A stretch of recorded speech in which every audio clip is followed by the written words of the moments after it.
अनिश्चितकालीन धरना पर बैठे हैं, आज दूसरा दिन है, इसको लेकर क्या कहिएगा?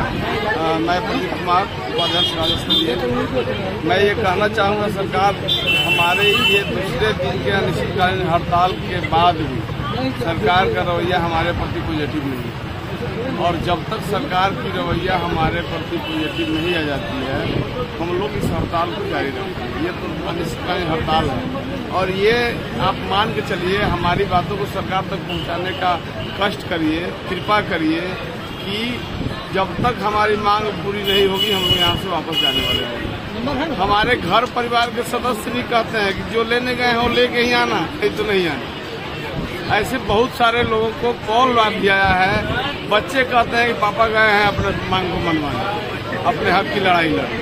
तो ये लड़ाई हमारी अभी अनवरत चलेगी जब तक सरकार हमारे पक्ष में कोई डिसीजन नहीं देती। भूख हड़ताल भी करेंगे क्या?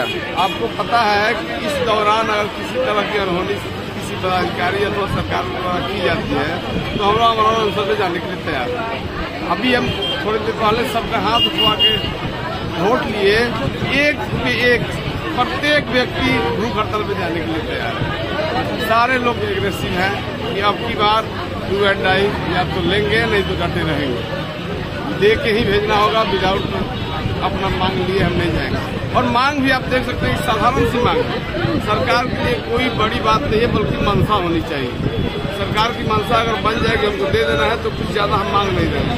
आप जो वेतन हमारे नाम से ट्रेजरी से निकासी करते हैं, उसमें से जीएसटी जो केंद्र सरकार को भेजते हैं, उसको छांट के हमको पेमेंट दे तो हमारा पेमेंट में ऐसे ही 20% वृद्धि हो जाएगी।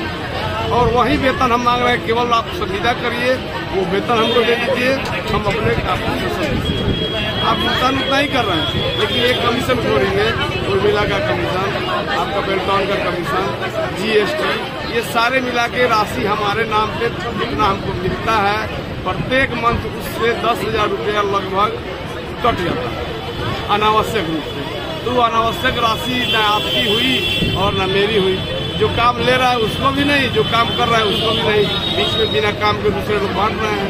तो इसी के विरोध में हम लोग यहाँ बैठे हुए हैं कि आप जो है जिससे काम ले रहे हैं बीच में दूसरे को पैसा क्यों देंगे? कोई बड़ी मांग तो है नहीं, आप भी समझ सकते हैं, छोटी सी मांग है, साधारण मांग है, और इसके लिए हम लोगों को यहाँ तक आना पड़ा। वैसे लोगों को यहाँ आना पड़ा इतनी गर्मी दे, इतनी धूप में, जिसको आप एसी दिए हुए हैं। अपनी एसी इसलिए दिया है कि हमारा कंप्यूटर हैंग नहीं हो, हमारा काम लगातार चले, लेकिन हम तो उसके आदी हो रहे हैं। आप अपनी सुविधा के लिए एसी दिए, लेकिन आदि तो हम हो रहे हैं, आज हम धूप में जल रहे हैं, और जलाने वाले भी आप हैं। तो इसको पे ध्यान रखते हुए आपसे मुख्यमंत्री महोदय से अनुरोध है, अभी तक हम लोग अनुरोध करते आए हैं और पुनः अनुरोध करते हैं कि हमारी सेवा को, हमारी मांगों को माने, हमारी सेवा को समायोजित करें और हमें अनुग्रहित करते हुए वापस जाने का वरदान। परिचय दे दीजिए। नाम? मैं प्रदीप कुमार, उपाध्यक्ष राजस्थान रतन। हमारी 11 मांग है, लेकिन सबसे महत्वपूर्ण मांग है कि हमारा सेवा समायोजन होना चाहिए। हम लोग सरकार का बहुत ही महत्वपूर्ण काम कर रहे हैं। हम लोग एक तरह से सरकार का टेक्निकल सपोर्ट है, और टेक्निकल सपोर्ट ही नहीं रहेगा तो फिर आप जो ट्वीट करते हैं कि आप जो है 250-150 जो बिजली फ्री दे रहे हैं, वो आप अनाउंस भी नहीं करते। 150 जी, 150 आप जो अनाउंस करते जा रहे हैं ट्विटर पे, ये सब भी जो है हम ही लोग ट्वीट करते हैं ना, इसके लिए भी आप आदमी रखते हैं। हम लोग नहीं रहेंगे तो वो ट्वीट भी आप नहीं कर पाएंगे। हम लोग इतने साल से काम करें, 10 साल 15 साल से 20,000 25,000 IT बॉय, सब लोग हम लोग काम कर रहे हैं। हम लोग से ज्यादा सम्मान तो एक चपरासी को मिल रहा है, एक लिपिक को मिल रहा है, जबकि हम ग्रेजुएट हैं, हम बीटेक किए हुए हैं, बीटेक MCA BCA करके आए हैं, और हम लोगों को इज्जत ही नहीं मिल रहा है। हम लोग से काम भी भरपूर लिया जा रहा है, ऐसा नहीं है कि 10 से 5 काम कर रहे हैं उसके बाद हम लोग को ही नहीं जा रहा है। सभी परमानेंट कर्मचारी घर चले जाते हैं, हम लोग काम ही करते रह जाते हैं रात रात। इसके बावजूद बोला जाता है कि जब हम बुलाए तब आना है। संडे को हम लोग जा रहे हैं, छुट्टी के दिन जा रहे हैं, उसके बदले में हम लोगों को जो है छुट्टी भी नहीं दिया जाता है। एक दिन बीमार पड़ जाए तो हम लोग का जो छुट्टी का जो लेटर नहीं किया जा रहा है। हम लोग के साथ बहुत ही अत्याचार, बहुत ही ज्यादा हम लोग महिलाओं के साथ भी बहुत ही घटिया अभद्र व्यवहार किया।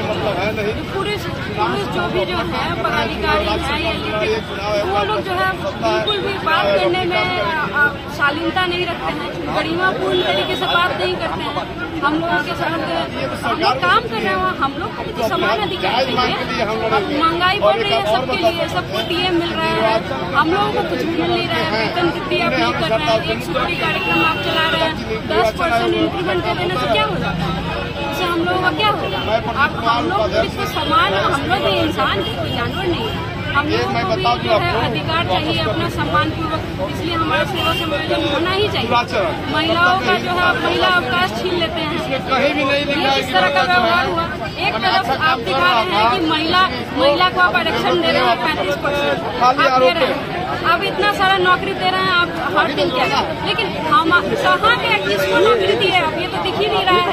हम लोग 20-25 साल से जो काम कर रहे हैं, हम लोग तो अभी भी वही हैं, सेवा वापसी कर दी जाती है बिना किसी बात के।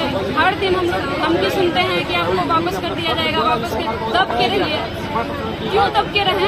हम लोग इतना ज्यादा महत्वपूर्ण कार्य टेक्निकल सपोर्ट कर रहे हैं, यहाँ पे किसी को टाइप करने आता है।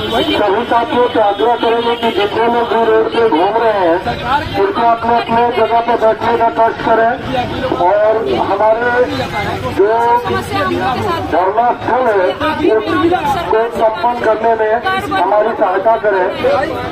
कमेटी की ओर से आप सभी लोगों को नहीं तो इस बार सभी लोगों को आग्रह किया जाता है कि कृपया पंडाल के अंदर बैठे और